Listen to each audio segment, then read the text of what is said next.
Saudara-saudari yang dikasihi Tuhan, bacaan Injil yang akan kita renungkan hari ini diambil dari Lukas 24 ayat 13 sampai 35. Pada hari Sabat, sesudah Yesus dimakamkan, dua orang dari murid-murid Yesus pergi ke sebuah kampung bernama Emmaus yang terletak kira-kira 7 mil jauhnya dari Yerusalem, dan mereka bercakap-cakap tentang segala sesuatu yang telah terjadi.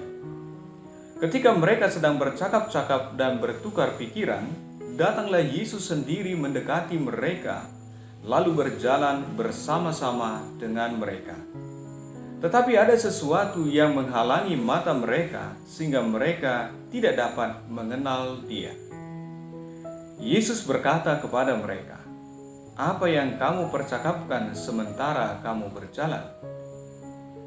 Maka berhentilah mereka dengan muka muram. Seorang dari mereka, namanya Kleopas, menjawabnya, "Adakah engkau satu-satunya orang asing di Yerusalem yang tidak tahu apa yang terjadi di situ pada hari-hari belakangan ini?" Katanya kepada mereka, "Apa itu?" Jawab mereka, "Apa yang terjadi dengan Yesus orang Nazaret? Dia adalah seorang nabi yang berkuasa dalam pekerjaan dan perkataan di hadapan Allah dan di depan seluruh bangsa kami. Tetapi imam-imam kepala dan pemimpin-pemimpin kami telah menyerahkan dia untuk dihukum mati, dan mereka telah menyalibkannya. Padahal kami dahulu mengharapkan bahwa dialah yang datang untuk membebaskan bangsa Israel. Tetapi sementara itu telah lewat 3 hari sejak semuanya itu terjadi. Dan beberapa perempuan dari kalangan kami telah mengejutkan kami. Pagi-pagi buta mereka telah pergi ke kubur dan tidak menemukan mayatnya. Lalu mereka datang dengan berita bahwa telah kelihatan kepada mereka malaikat-malaikat yang mengatakan bahwa Yesus hidup. Dan beberapa teman kami telah pergi ke kubur itu dan mendapati bahwa memang benar yang dikatakan perempuan-perempuan itu, tetapi Yesus sendiri tidak mereka lihat."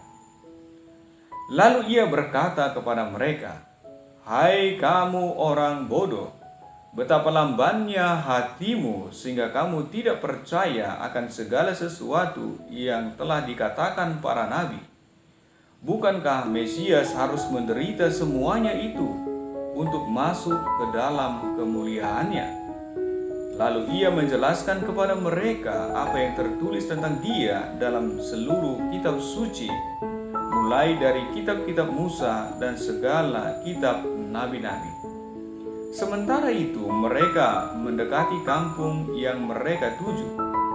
Ia berbuat seolah-olah hendak meneruskan perjalanannya, tetapi mereka mendesaknya dengan sangat, "Tinggallah bersama-sama dengan kami, sebab hari telah menjelang malam dan matahari hampir terbenam." Lalu masuklah ia untuk tinggal bersama-sama dengan mereka. Waktu duduk makan dengan mereka, ia mengambil roti, mengucap berkat, lalu memecah-mecahkannya dan memberikannya kepada mereka. Ketika itu terbukalah mata mereka dan mereka pun mengenal Dia, tetapi Yesus lenyap dari tengah-tengah mereka. Kata mereka seorang kepada yang lain, "Bukankah hati kita berkobar-kobar ketika Ia berbicara dengan kita di tengah jalan, dan ketika Ia menerangkan kitab suci kepada kita?" Lalu bangunlah mereka dan terus kembali ke Yerusalem. Di situ mereka mendapati ke-11 murid itu. Mereka sedang berkumpul bersama-sama dengan teman-teman mereka. Kata mereka kepada kedua murid itu, "Sungguh Tuhan telah bangkit dan telah menampakkan diri kepada Simon." Lalu kedua orang itu pun menceritakan apa yang terjadi di tengah jalan dan bagaimana mereka mengenal Yesus pada waktu Ia memecah-mecahkan roti. Demikianlah sabda Tuhan. Terpujilah Kristus. Saudara-saudari yang dikasihi Tuhan, hari ini kita merenungkan episode lain dari kebangkitan Yesus, yakni yang dialami oleh dua muridnya dalam perjalanan menuju Emmaus. Banyak hal menarik yang bisa kita renungkan dari teks ini, tapi salah satunya yang akan kita renungkan hari ini adalah pengakuan dari dua murid itu tentang pribadi Yesus. Mereka mengatakan bahwa Dia adalah seorang nabi. Mereka yang sebelumnya mengakui dan mengimani Yesus sebagai Mesias, Anak Allah, Juru Selamat.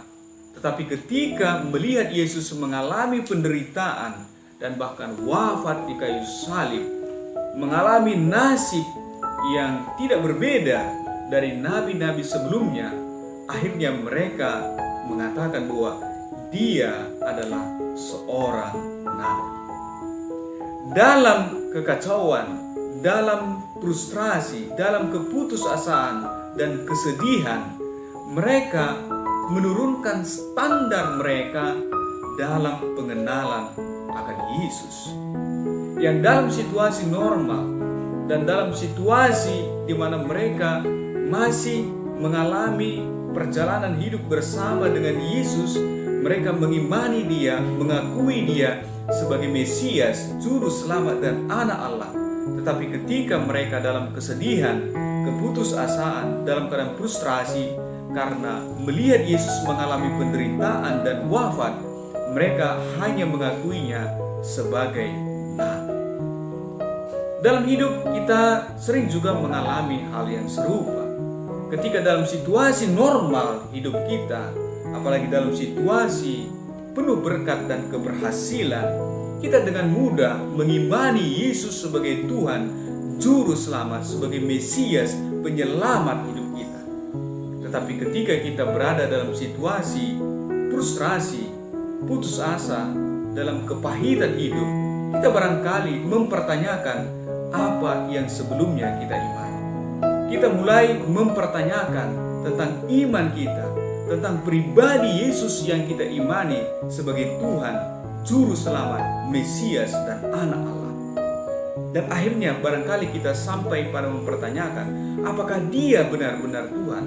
Apakah Dia benar-benar peduli kepada saya?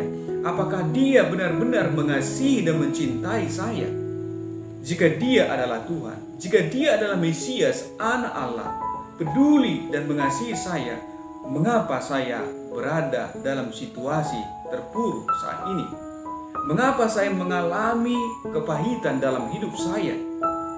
Saudara-saudari yang terkasih, kita bisa belajar dari teks ini, di mana para murid dalam perjalanan menuju Emmaus, suatu perjalanan yang cukup panjang dan melelahkan, tetapi Tuhan hadir bersama dengan mereka dalam perjalanan hidup mereka. Persoalannya adalah mereka tidak mengenal bahwa yang hadir itu adalah Yesus yang menyertai mereka. Bisa jadi juga kesedihan, kekacauan, dan kekecewaan yang kita alami seringkali membutakan hati kita akan kehadiran Yesus yang selalu menyertai hidup kita. Sampai akhirnya Yesus menjelaskan kepada mereka perihal kitab suci, mulai dari kitab-kitab Musa sampai kitab para nabi. Dan akhirnya mereka menyadari akan kehadiran Yesus yang menyertai perjalanan mereka. Kita juga bisa mempedomani hal yang serupa. Santo Hieronymus mengatakan bahwa siapa tidak mengenal kitab suci tidak mengenal Kristus.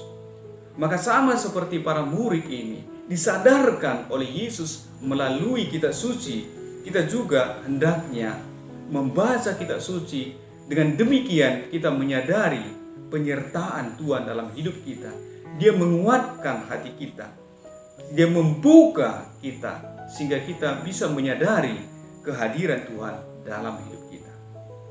Semoga permenungan ini bermanfaat bagi kita, dan di akhir permenungan ini saya mengucapkan, dan kami semua para guru SMP RK Makmur Budi Muri 4 mengucapkan selamat Paskah untuk kita semua. Sekian dan terima kasih.